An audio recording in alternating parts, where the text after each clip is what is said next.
Boa noite, queridos amigos do Lar Espírita Luz e Amor. Mais uma vez, estamos aqui reunidos para mais um estudo evangélico na noite de hoje. Então, em primeiro lugar, vamos fazer a nossa prece, elevando o nosso pensamento a Deus, ao nosso Mestre Jesus e pedindo as bênçãos da espiritualidade. Vamos nos envolver em muita paz, em muita luz e pedindo aos nossos guias e mentores espirituais que estejam ao nosso lado, nos inspirando,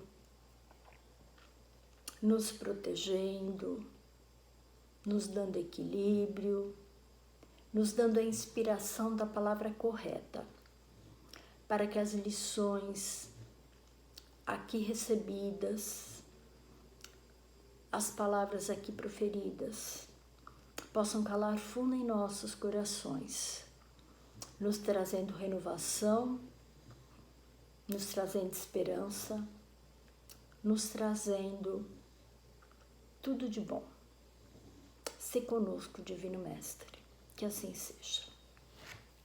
Bom, queridos companheiros, na noite de hoje, eu recebi a missão, recebi a tarefa de falar sobre o capítulo 68 do livro Vinha de Luz. Esse livro, psicografado por Chico Xavier, pelo Espírito de Emmanuel, e essa lição 68, ela se chama No Campo. E ela começa com um versículo do Evangelho de Mateus. Então eu vou ler. O campo é o mundo. São palavras de Jesus. Está em Mateus, capítulo 13, versículo 38. Então nós fomos ao Evangelho de Mateus e fomos pesquisar este capítulo 13. E nós observamos que este capítulo todo, ele fala sobre parábolas. Esse capítulo recebe o nome de Discurso em Parábolas. Então, ele fala da parábola do semeador, ele fala da parábola do joio e do trigo, da semente do grão de mostarda. E o versículo 38, que é o versículo que eu acabei de ler, está inserido num trecho que se chama Explicação da Parábola do Trigo e do Joio. Se vocês depois tiverem interesse, procurem no Evangelho, no Novo Testamento e leiam, pois essas parábolas são muito bonitas, são muito informativas, e o texto é bem interessante. Mas por que eu estou dizendo tudo isso? Eu estou dizendo pelo seguinte, porque neste capítulo 13, Jesus ele vai falar especificamente sobre o campo, ele vai falar especificamente sobre as sementes, ele vai falar sobre o joio, o trigo. E nós observamos que Jesus sempre se utilizava dessas figuras que eram conhecidas das pessoas daquela época, que em sua maioria eram agricultores, trabalhavam no campo, plantavam, semeavam. E ele utiliza-se dessas expressões, ele utiliza-se desses exemplos para fazer com que as pessoas entendessem as suas palavras. Uma vez que Jesus falava sobre coisas que as pessoas não conheciam e através de exemplos simples do dia a dia, tornava-se muito mais fácil das pessoas entenderem. E esse versículo 38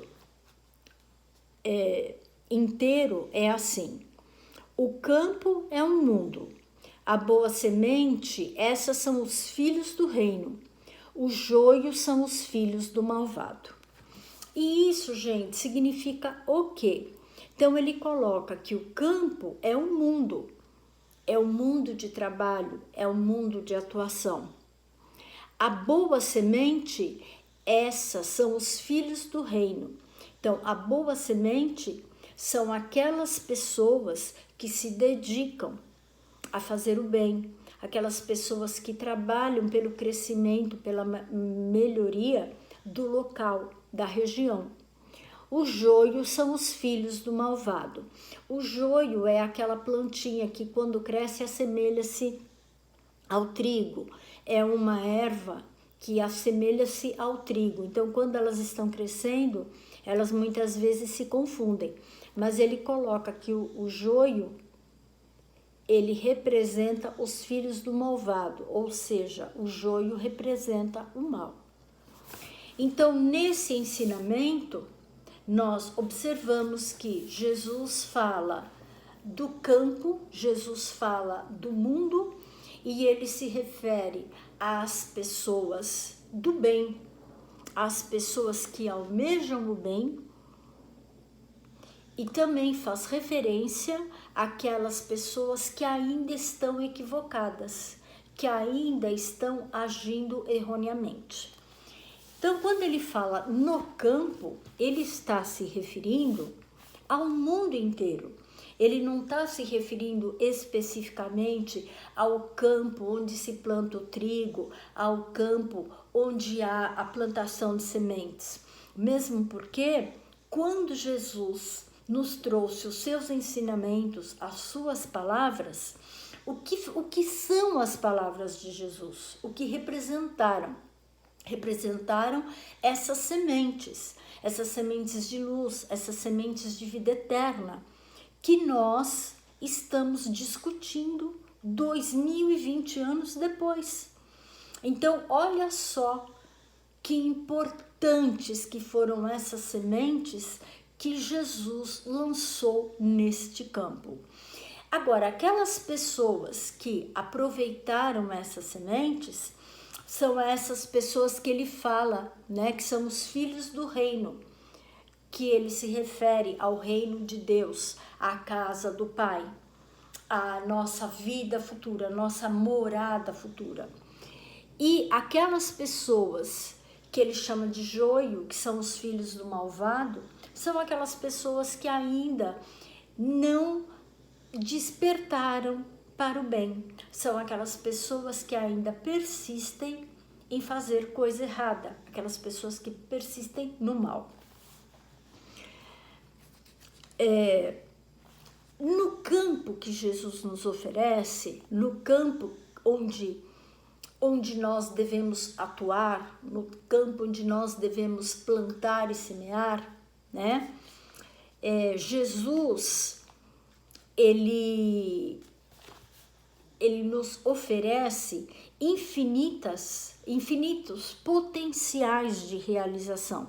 Então, por exemplo, se nós quisermos apreender as palavras de Jesus, se nós quisermos trazê-las para nós, para nossa vida, o nosso campo de atuação é muito extenso.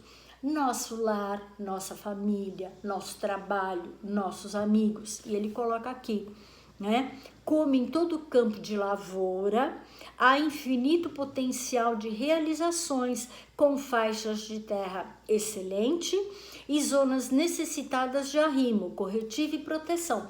Porque todas as vezes que nós nos dispusermos a semear, a plantar, nós vamos ter que examinar o campo, verificar se ele é propício, e nós vamos observar que ele vai ter locais melhores e locais que precisarão ser trabalhados, assim como o nosso campo.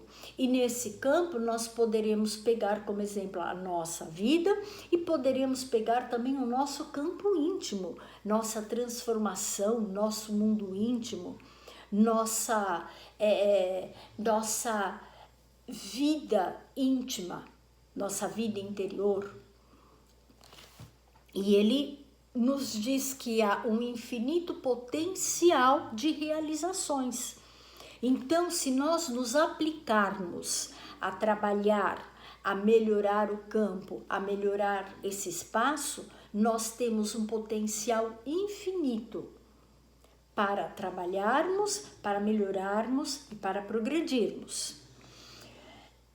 Por vezes, nós vamos encontrar o quê? Nós vamos encontrar espinheiros, nós vamos encontrar o chão pedregoso, nós vamos encontrar charcos. Ao mesmo tempo que nós encontramos um terreno plano, nós podemos encontrar também um terreno acidentado, um terreno montanhoso, mas tudo isso significa que na nossa vida nós teremos altos e baixos, nós teremos momentos favoráveis e nós teremos momentos de dificuldade e que nós precisamos aprender a lidar com isso. Se nós encontrarmos, por exemplo, uma montanha que não nos permite o plantio, nós vamos procurar o quê? Nós vamos procurar um vale, porque depois da montanha, normalmente descendo a montanha, sempre nós vamos encontrar um vale. E aí nós poderemos trabalhar neste vale, trazendo para a nossa vida. Nós, se encontrarmos dificuldades na nossa vida, no nosso caminho, na nossa jornada, Jesus nos pede que trabalhemos, que nos esforcemos para retirar as pedras do caminho, para retirarmos os pedregulhos, para que possamos fazer uma limpeza neste solo, a fim de que o plantio seja favorável, a fim de que o plantio propicie o crescimento das novas sementes. E as novas sementes são o quê? As lições do Evangelho, as lições que a vida nos oferece, as lições que a cada dia nós vivenciamos para o nosso aprendizado, para o nosso crescimento. Então ele coloca: a gleba imensa do Cristo reclama trabalhadores devotados, que não demonstrem predileções pessoais por zonas de serviço ou gênero de tarefa. As dificuldades, os altos e baixos, se apresentam para todos, mas para podermos trabalhar na gleba de Jesus, ou seja, para podermos trabalhar no campo de Jesus, ele precisa, ele fala que é primordial, tá?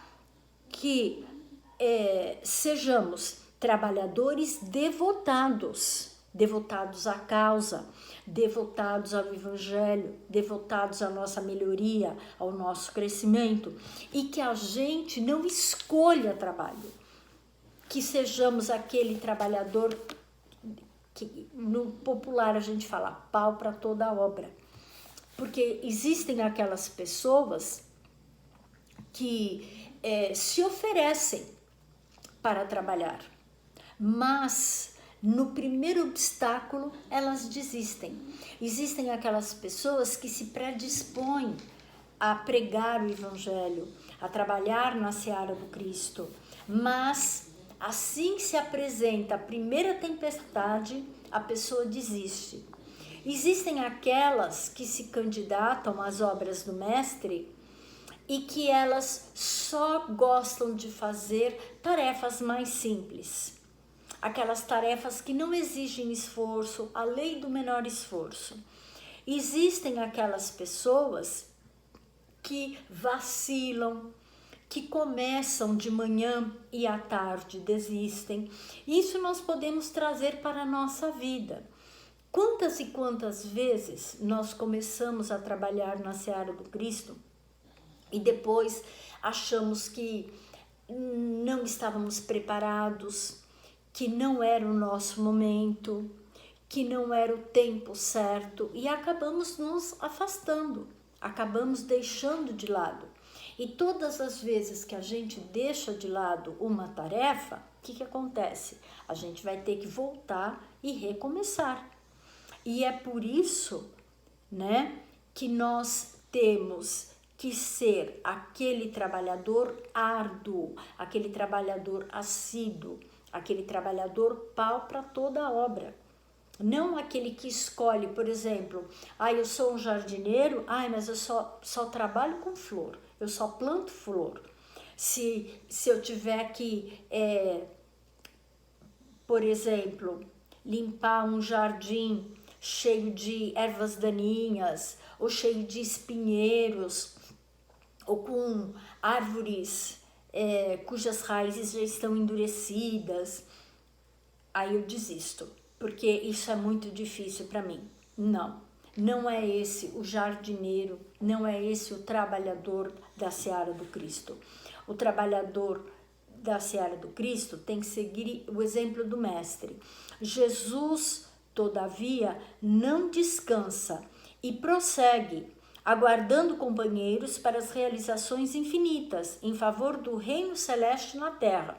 Então, se nós quisermos ser aquela pessoa que vai trabalhar para a implantação do reino de Deus na terra, nós temos que aceitar desde o trabalho mais simples até o trabalho mais difícil, porque nós somos os trabalhadores do Cristo, nós somos os filhos do reino, nós somos as sementes do reino, e Jesus conta conosco para a construção do reino. E quem são essas pessoas? Somos nós, aqueles que conhecem o Evangelho, aqueles que estudam o Evangelho, que se empenham em trabalhar para se melhorar, para fazer a sua reforma íntima, para deixar de lado as suas mazelas, as coisas ruins. Essas pessoas somos nós. E o reino de Deus, ele não é um local específico. O reino de Deus, ele deve começar dentro de nós. E para que ele comece dentro de nós, é preciso que a nossa gleba interior esteja limpa. É preciso que a gente retire toda a erva daninha, tudo aquilo que não serve mais. E o que é essa erva daninha? O que é isso que não serve mais? São as mazelas, as máculas, tudo aquilo que nós trazemos de dívidas, de vidas passadas, de comprometimento de vidas passadas. Então é preciso que a gente faça essa limpeza e também que essa gleba nossa interior seja adubada.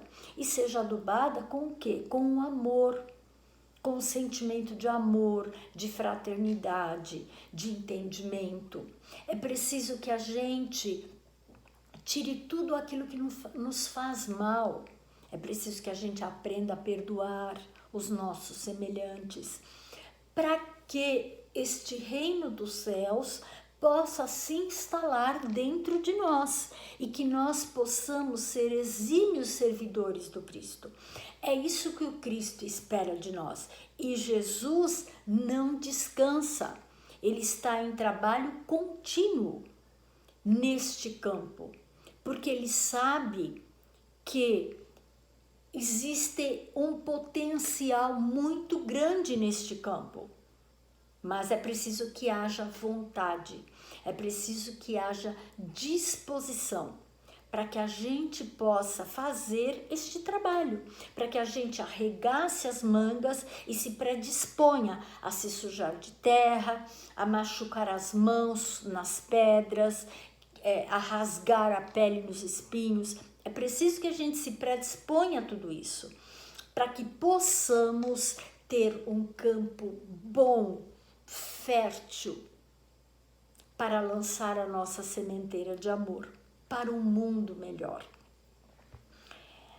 Ele ainda diz: reflete nesta verdade e enriquece as tuas qualidades de colaboração, aperfeiçoando-as e intensificando-as nas obras do bem, indiscriminado e ininterrupto.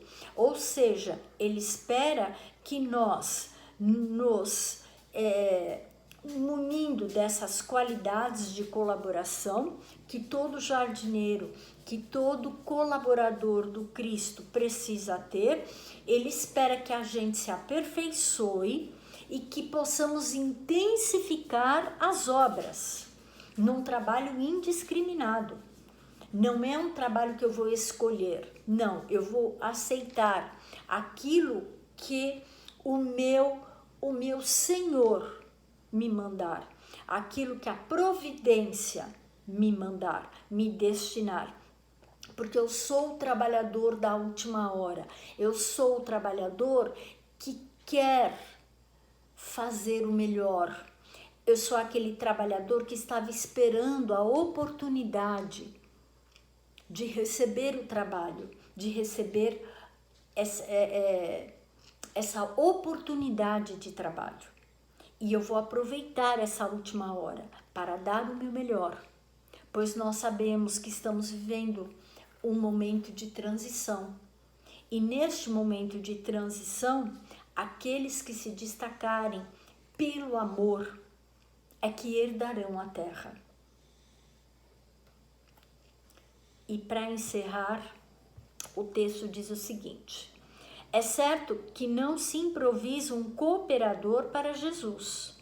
Entretanto, não te esqueças de trabalhar dia a dia na direção do glorioso fim.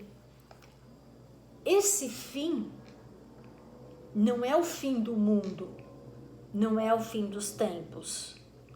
Este fim é alcançarmos o objetivo de instalar o reino de Deus em nós, de instalarmos o reino de Deus na terra.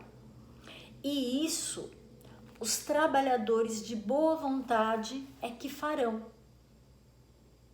Os trabalhadores de boa vontade herdarão a terra. Já disse Jesus no Sermão do Monte. Eu quero herdar a terra, eu espero herdar a terra, mas para isso eu preciso suar sangue, eu preciso lutar, eu preciso me esmerar no trabalho, eu preciso ser um trabalhador fiel da seara do Mestre. É o que ele colocou aqui.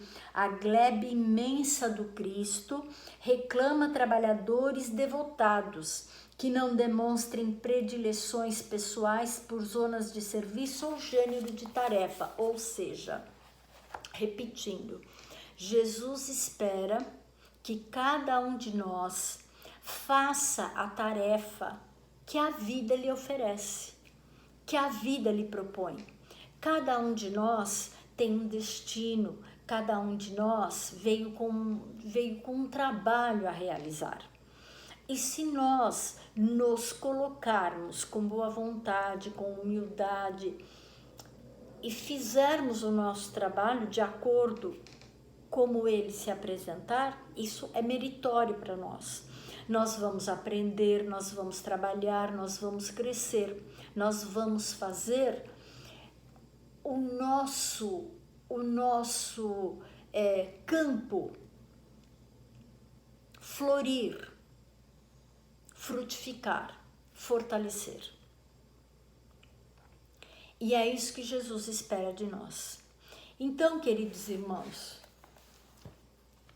que possamos ser fiéis servidores no campo do Cristo, que possamos ser aquele em quem Jesus pode confiar, aquele que começa a trabalhar de manhãzinha e utiliza o dia inteirinho da melhor maneira possível. E assim, queridos companheiros, que nós possamos fazer o melhor na gleba do Cristo.